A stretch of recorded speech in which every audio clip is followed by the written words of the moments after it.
On the way to the driver's lobby to book off, the fireman hands in his tools and his shovel at the stores.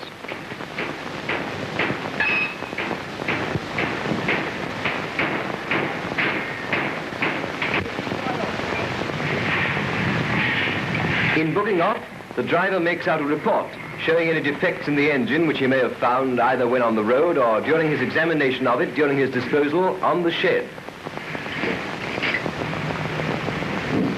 Where none is found, a special form is provided.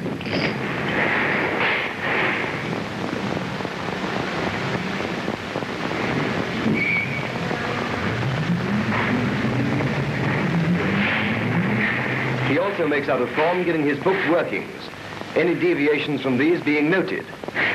These forms, together with the guard's statement to the driver, are handed in at the office.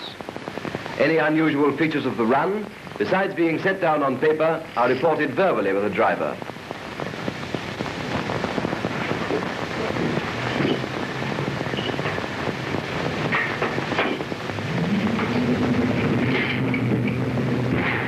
Lost 2 minutes at Stafford, George, but right time in. She's a good one, 61.70.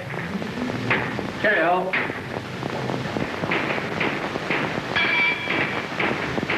The engine shed is more than a stable for locomotives. Each one, for instance, is equipped for the stores wherein may be obtained not only the daily requisites of the run, but practically every type of spare that may be required to execute running repairs.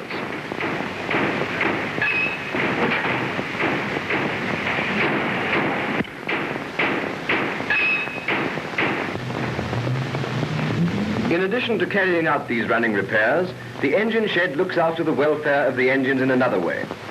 Engines undergo a carefully planned series of exhaustive examinations at certain periods during their lives to ensure that they are maintained in as near perfect condition as it is possible to make them. Quite apart from this, all engines are examined daily by a fully qualified fitter.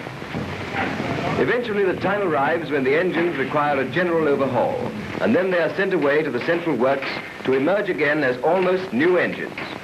Nothing is ever left to chance in the engine shed. Care and maintenance being amply repaid in operating efficiency. The repair work and examination to the various engines shown on the screen is typical of the work that is done in the engine shed.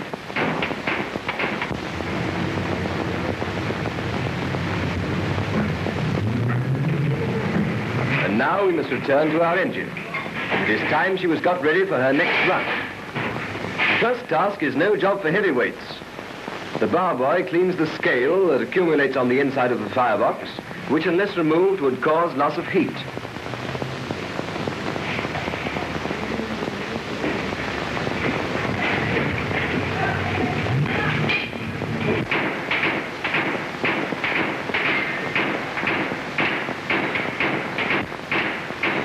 Now to get some fire into her. The steam raiser's job, this. First, test the water in the boiler. Shut off the steam cocks and see that the regulator is closed. Yes, it's done with 2 ordinary household fire lighters. And when your fire won't burn, think of the steam raiser and the size of his fire and try again.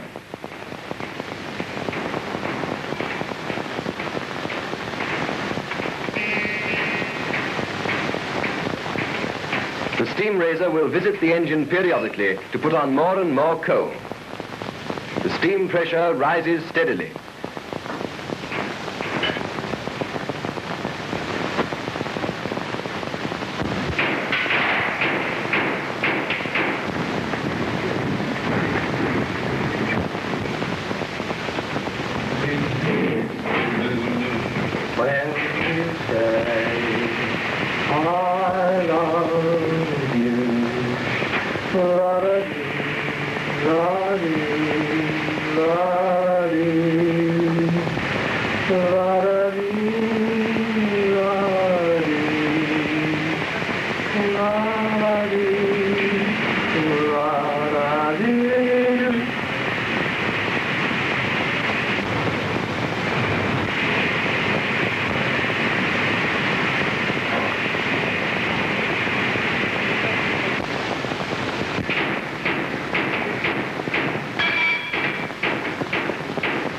6170 again this morning, Tom.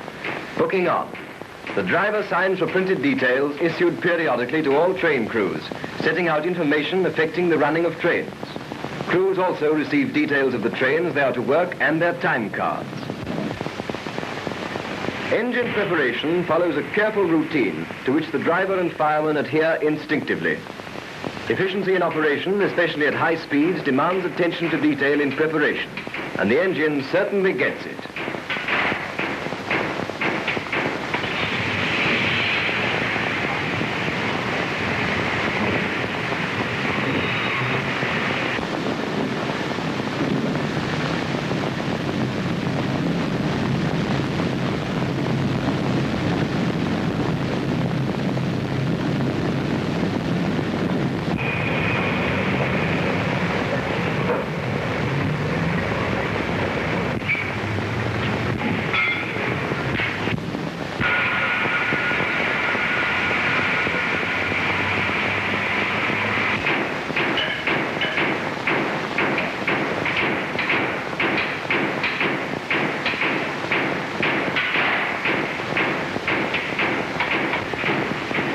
Arrived at the engine, the fireman's first job, after checking the amount of water in the boiler, is to attend to his fire. The engine must be well up in steam by the time it leaves the shed.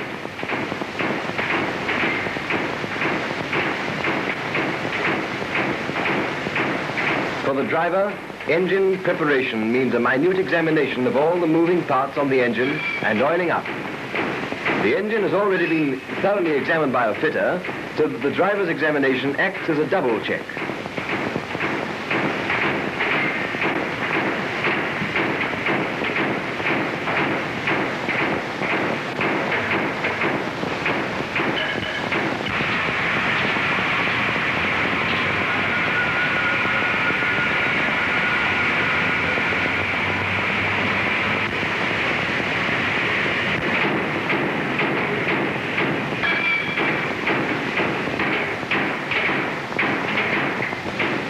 Sand is used to prevent wheel slip on wet or greasy rails.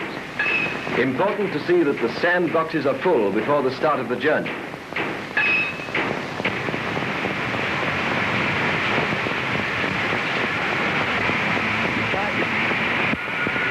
Test the vacuum brake, and it is almost time to be off.